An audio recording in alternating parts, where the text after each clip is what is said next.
Friends, today we are having with us Dr. B.K. Paul, Chairman Empower Group 1 and National Task Force on COVID-19. We also have with us Sri Praveen Srivastavaji, Secretary, Ministry of Statistics and Program Implementation, and Additional Secretary, Madam T. Rajeshwari ji. So I'll request the Chairman Empower Group to start the briefing, please.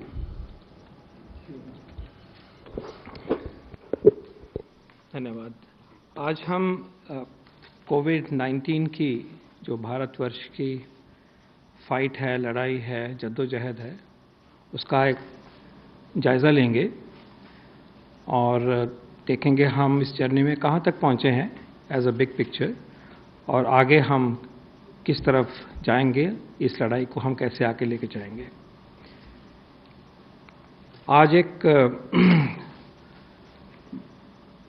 बहुत एक important एक landmark achievement देश ने जो करी है 19 तारीख को, उसके लिए इस मौके को इस्तेमाल करते हुए हम देश को बधाई देंगे, आप सबको बधाई देंगे सरकार की तरफ से कि प्रधानमंत्री जन आरोग्य योजना आयुष्मान भारत के अंतर्गत 19 तारीख को 1 करोड़ इलाज हो गए पूरे। 1 crore treatments, hospitalizations in secondary and tertiary care facilities have been provided to the beneficiaries of Ayushman Bharat Pradhan Mantri Jan Arogya Yojana. 10 million treatments, 10 million admissions have been taken care of. This is a huge achievement. This is unprecedented in the history of healthcare of India, and this shows the resolve of the nation to achieve universal health coverage and to ensure financial protection for all. और अगर हम प्रधानमंत्री जी के संकल्प और सिद्धि, संकल्प से सिद्धि का जो उनका नारा है, उनकी गाइडेंस है, उसको लें तो प्रधानमंत्री जन आरोग्य योजना एक प्रारूप है जो कि देश ने करके दिखाया है, और we are very fortunate that this milestone has been achieved.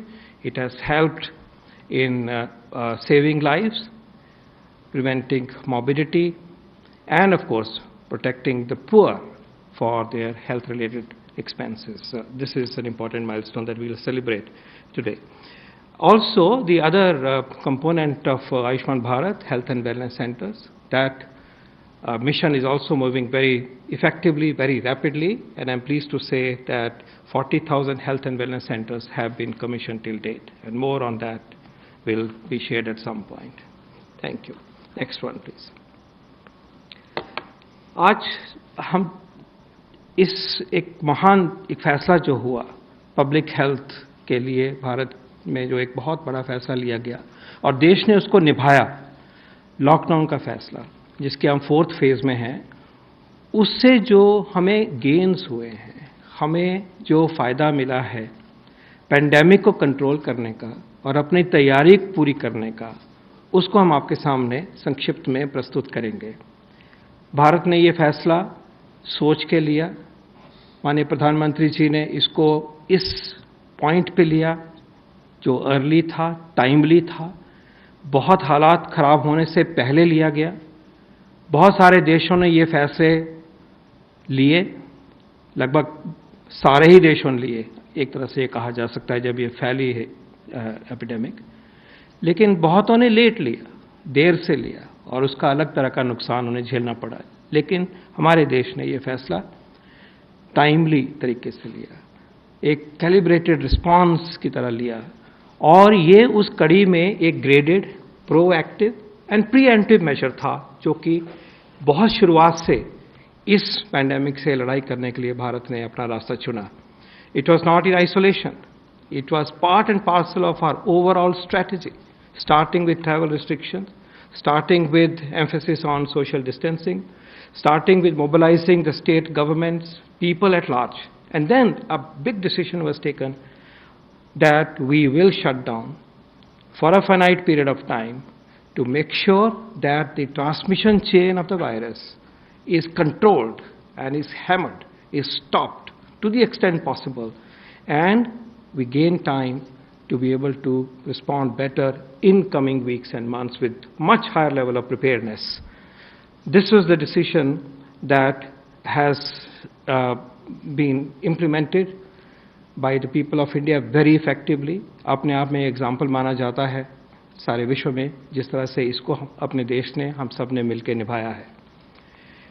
अगर हम देखें कि इसका असर पैंडेमिक पे क्या पड़ा, कोविड-19 की जो केसेस आ रहे हैं उनके ऊपर इसका असर क्या पड़ा, तो ये ग्राफ आपको दिखाता है, जिसके एक्स एक्सिस पे डेट्स हैं और शुरुआत की डेट है मार्च की है, 26 की है और 15 मई तक का डेट्स दी गई हैं, और दूसरी तरफ वाई एक्सिस में हम दिखा रहे हैं लाल रंग की जो लाइन है कि ग्रोथ क्या थी, इसकी केसेस की ग्रोथ क्या थी, नए केसेस की ग्रोथ क्या थी। अगर आज 100 थे तो कल अगर वो 115 थे तो 15% ग्रोथ। इसी तरह से इसका एक लॉन्गिट्यूडनल एक ट्रैक आपके सामने प्रस्तुत किया जा रहा है, बहुत सिंपल, इसमें कोई मॉडलिंग नहीं है, बिल्कुल रॉ एक सिंपल मैथमेटिक्स, सिंपल डेटा है।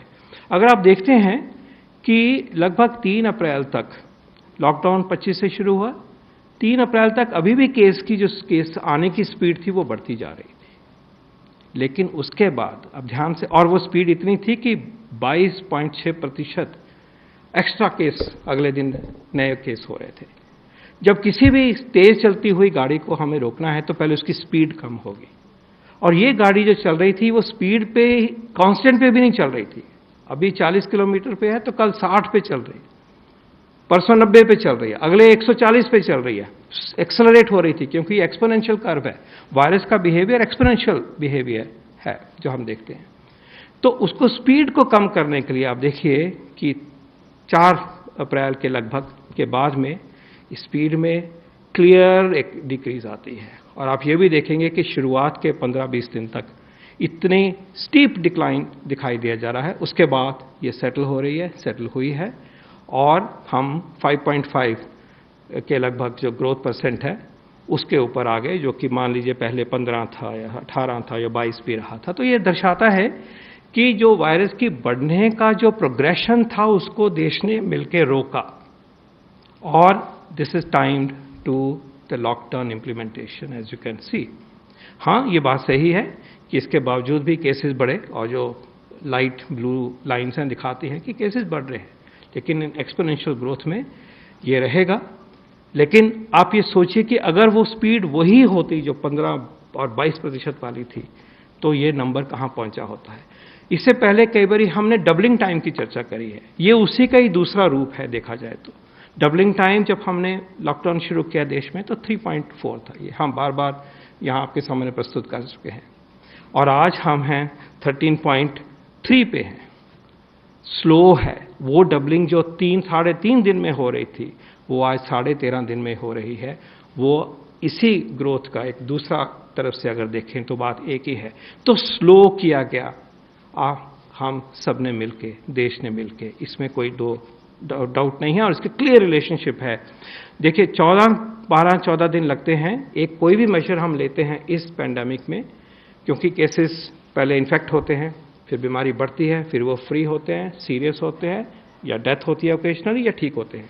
तो ये गैप है। तो 25 और 3 अप्रैल का जो गैप है वो इसलिए है कि असर आने में वक्त लगता है, और इसीलिए जो आज हम चर्चा करेंगे हम लॉकडाउन 1.0 और 2.0 का करेंगे, और 2.0 3 मई को खत्म हुआ, और हम 15 मई तक दिखाएंगे कि कहाँ तक पहुँचे हैं, क्योंकि वो 2.0 का इफेक्ट वहाँ तक दिखेगा, और अब जो 3.0 चला है उसका इफेक्ट अभी भी चला हुआ है, और 4.0 का इफेक्ट आगे आएगा। तो 15 मई तक का ब्यौरा आपके सामने ला रहे हैं इन quantitative terms today with all humility.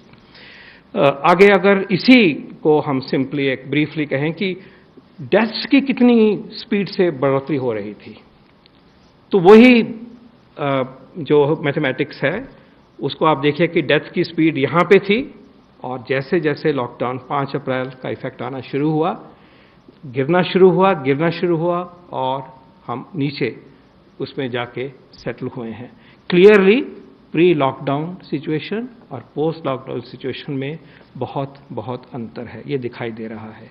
तो सिंपल तरीके से आप देखें तो स्पीड जो वायरस की फैलने की थी उसको अच्छी तरह से रोकने में हम सक्षम हुए हैं, और इसी बात को आगे बढ़ाते हुए प्रवीण श्रीवास्तव जी हमें समझाएंगे कि हम कंट्रोल करने में और केसेस को काबू में लाने में कहाँ तक सक्षम हुए हैं, इसको और सोफिस्टिकेटेड तरीके से मॉडलिंग एक्सरसाइजेस के द्वारा जो हमें समझ आ रही है इस स्टेज पे, जो डेटा अवेलेबल है उसके बेस पे हम आगे बढ़ेंगे। इंफॉर्मेशन समझ आती है और वायरस के बिहेवियर के बारे में, एपिडेमिक के बारे में और रिफाइनमेंट आएगा।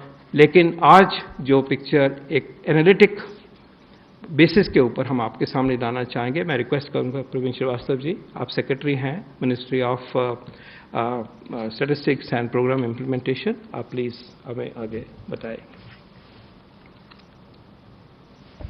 Thank you doctor Paul. And जैसे डॉक्टर पॉल साहब ने बताया कि इज इट ऑन कि पूरे जनता की, सरकार की कोशिश से जो लॉकडाउन का इम्पैक्ट आया है वो आंकड़ों में आपने देखा है। इसके अलावा हम लोग ने क्या किया कि कुछ एक्सपर्ट्स को, इंडिपेंडेंट एक्सपर्ट्स को भी जो पब्लिकली अवेलेबल डेटा था वो शेयर किया और सबने अपना इंडिपेंडेंट मॉडल्स बनाए। तो वो मॉडल्स का ब्यौरा हम देना चाहेंगे और उसमें क्या क्या उनके एस्टिमेट्स आ रहे हैं उसके हिसाब से हम लोग कंपेयर करेंगे एंड फिर आपको बताएंगे कि लॉकडाउन का इम्पैक्ट कैसा हुआ उससे। तो शुरू करने से पहले मैं ये बताना चाहूँगा कि मॉडल्स जो बनते हैं वो डेटा बेस्ड होता है और जो पब्लिकली अवेलेबल डेटा है वही यूज़ किया सबने।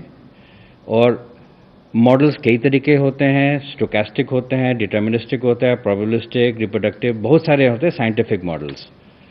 बट चैलेंज क्या आता है कि in pandemic like COVID-19, there is no parallel available directly. So we are learning as we are going and the data itself is showing that जो हमारा लॉकडाउन का इम्पैक्ट था उसमें फ़र्क पड़ रहा है। तो जितना कॉम्प्लेक्स मॉडल होता है उतना डेटा ज़्यादा चाहिए होता है। But what ever data is available उसके हिसाब से मॉडल जो लोग ने बनाया वो मैं आपको डिस्कस करना चाहता हूँ। बॉस्टन कंसल्टिंग ग्रुप के बारे में आपने सुना होगा, इन लोग ने भी एस्टिमेट किया है। इनका थोड़ा एडवांस मॉडल है, साइंटिफिक है। It's not that others are not scientific, but इन लोग ने दो अप्रोच लिए हैं, दो सिनेरियोज लिए हैं कि रिप्रोडक्शन रेट कैसा चेंज हो रहा है। उसके बेस पे इनके जो आंकड़े आ रहे हैं 36 लाख से 70 लाख के केसेस हो सकते थे अगर लॉकडाउन नहीं होता, और live saved would have been between 1.2 lakhs to 2.1 lakh। Bottom right में आप देख रहे हैं ये जो बॉक्स है वो उसमें आपके आंकड़े दिख रहे हैं। दूसरा फिर हम लोगों ने public health foundation of India को रिक्वेस्ट किया था, इन लोग ने भी एस्टिमेट्स किए। इन लोग ने डेथ पे फोकस किया है, तो डेथ रेट के हिसाब से इनके हिसाब से ये जो आ रहा है करीब 78,183 डेथ्स अवॉइड किए हैं। सो इमेजिन हमारा कहाँ आंकड़े आज हैं एक्चुअल में और कितना मॉडल बेस्ड एस्टिमेट से आ रहा है।